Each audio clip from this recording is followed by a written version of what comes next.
Hi everyone, my name is Joseph Michael, and today I wanted to discuss Serenity. So that's the movie that was the pseudo second season for the show Firefly, created by Joss Whedon.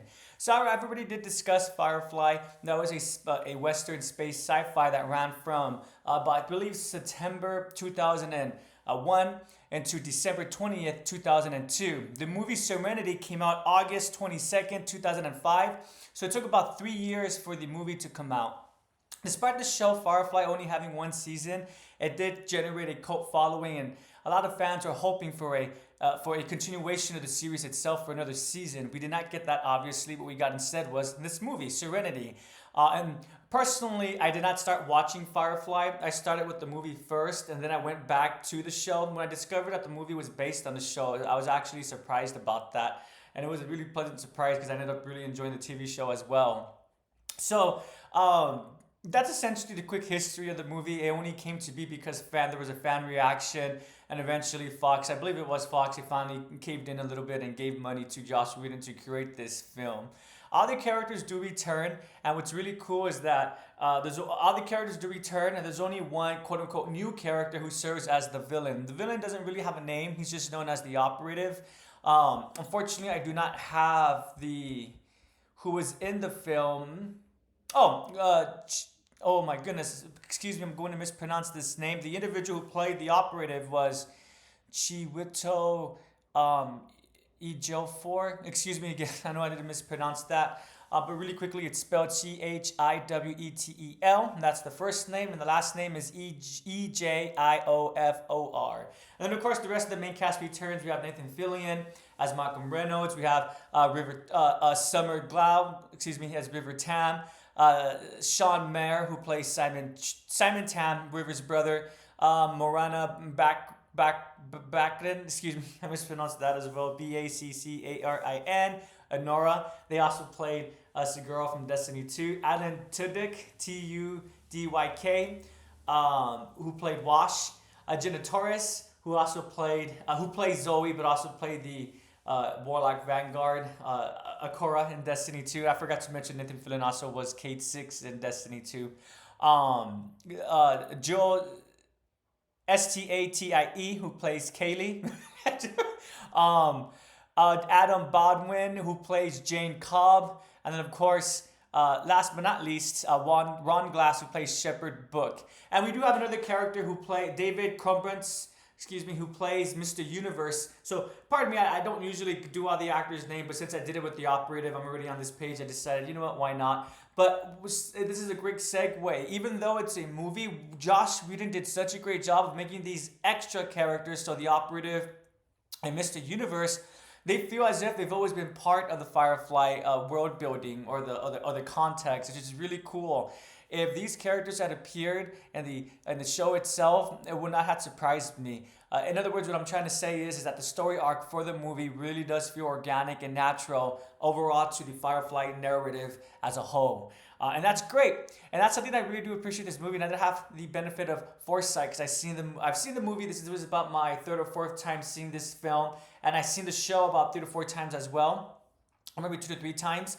I have the benefit of being familiarized with these characters, being familiarized with the world that they're living in, right?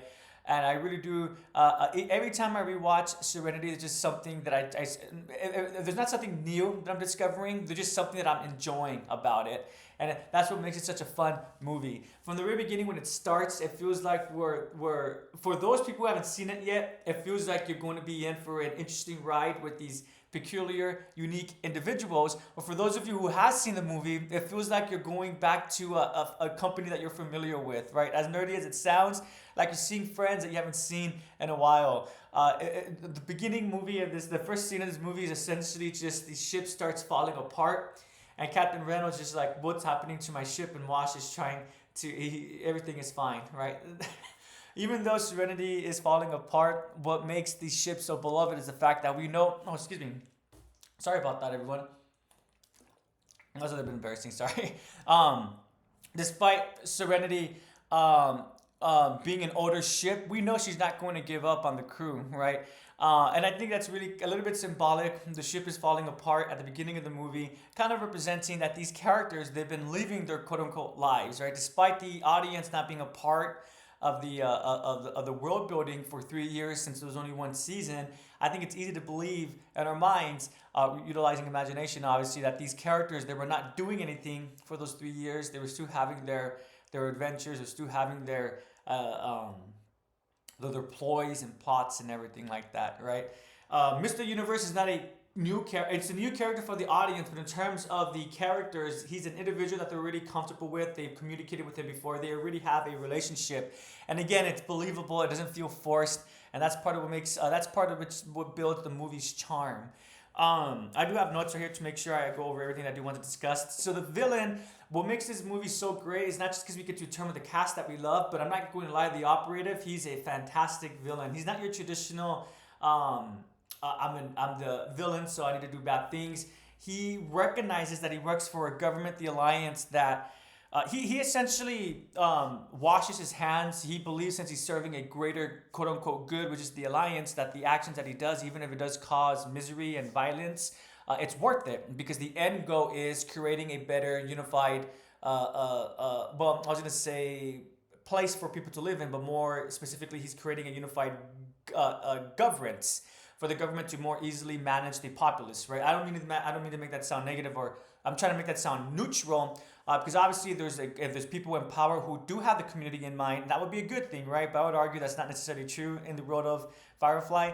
The Alliance doesn't necessarily have the benefits of the populace in mind. They're just trying to push forward their own agendas. And what's so cool about this world building is that during the show, we kind of get the inkling that, again, this is not your utopian world. This is more, maybe not as extreme as Warhammer 40K or Destiny's world, but I would argue that the world of Firefly is closer to being grim dark than it is one's typical utopian positive reality. And part of some of the evidence that we get from this is through the dialogue. For example, Parliament. So Parliament is aware of the immoral actions that the government is doing, and the operative, he's upholding what Parliament wants. So it's not just the quote president or the in the UK, what do you call it, prime minister or the head of state. It's also the head of state, in addition to support from other members who have high power, who are up there in the hierarchy. So the operative, he's a great villain. I'm going to jump ahead, so if you don't want any spoilers. What I love so much about this film is the fact that the main villain is not killed. Malcolm Reynolds forces him to view a film. So what other evidence do we have that this government is not for the people? The creation of the Reavers. So for those who watch the show, you know who the Reavers are. For those who don't know who they are, they're a group of people. During the show, we're led to believe that they're just a group of people who are cannibalistic. They murder.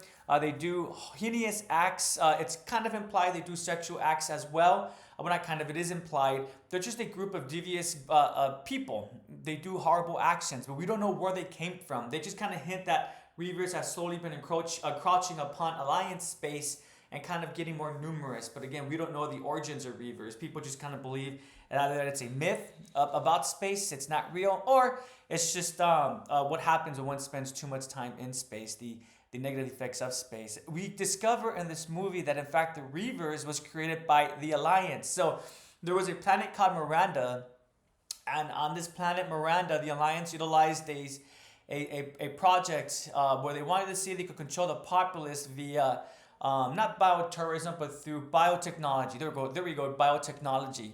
So they inserted an airborne project. I can't, because it's the morning. I'm a lapse of judgment. Excuse me, everyone. But since they utilized an airborne, again, not a bio project. We go an airborne bio project.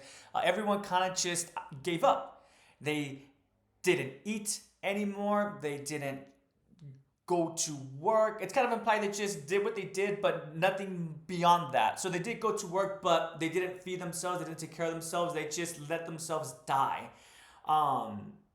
And that's what happened to the planet Miranda. The individuals, they just let themselves die. They starved to death. They were not drinking, and they just died, and they all look quote unquote peaceful. And the crew of Serenity, they're all shocked about what's going on.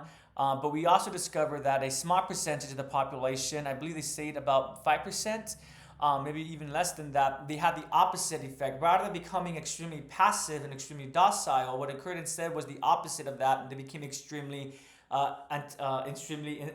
antagonistic and very violent. And that's where the Reavers came from. So the Reavers was actually a creation from the government, and Malcolm Reynolds, when he discovers this. So what's so cool about this movie is that it really does focus on what guides an individual, not so much spirituality in terms of religion, but spirituality in terms of the individual's guiding light.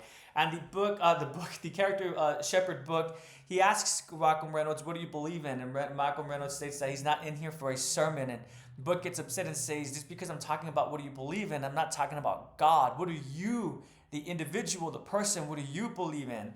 And by the end of this film, Malcolm Reynolds, he realizes that he believes in, I would argue, community. He believes in giving the individual the opportunity to make their own decisions. So he broadcasts this video recording of what occurred on Miranda, utilizing Mr. Universe's technology, and he broadcasts it out to the galaxy.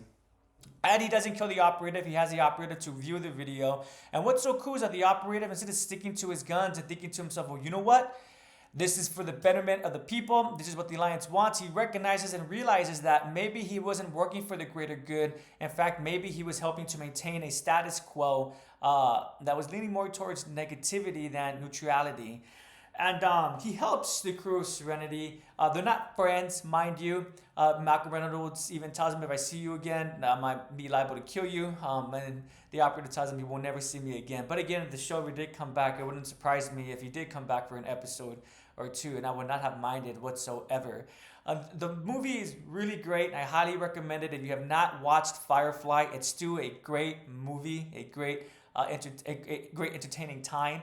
After watching the movie, you might be encouraged to watch Firefly, the series, the TV series. And if you do want to do that, I highly encourage you guys to do so. Both properties are just a lot of fun with the cast of characters that one loves to get to know. And they do hope that they get to spend more time with them. Fortunately, that's not to be, right? I get only one season and one movie. But they do such a great job of tying up, not all the loose ends, but tying up most ends that one feels like they have a conclusive story. And what's pretty cool is that the Reavers was a pretty big part of the first, well, a pretty big mystery of the first season. When I said part, that sounds more like it's part of the narration, but I would say that it was one of the grander mysteries.